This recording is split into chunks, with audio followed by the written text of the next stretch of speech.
या लगी हुई थी।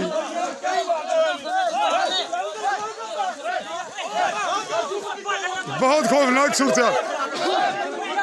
बहुत खौफनाक सूरत, बहुत ही खौफनाक नाज़रीन, बहुत खौफनाक, बहुत खौफनाक।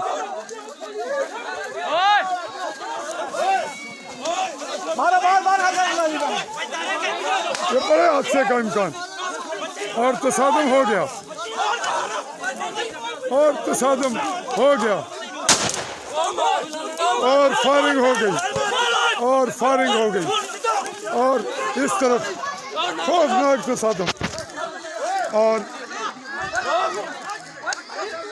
और ये बहुत खौफनाक तसादम,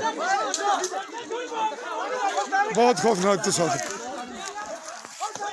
बहुत खौफनाक तसादम। नाज़रीन, गुत्थम गुत्था हो गई पार्टियां और बड़े हादसे का इम्कान, जान जाने का खतरा। ये फरीक हैं फरंदा पार्टी और बाइक को भी आग लगी है। जरा गोली फायर चलाया ने मार के उधर उधर चेक करो, मोजर चेक करो, ए डंडा पोड़े, ए मोजर दे हाथ पले, ये मोजर है। फायरिंग में जख्मी होने वाला, फायरिंग में जख्मी होने वाला।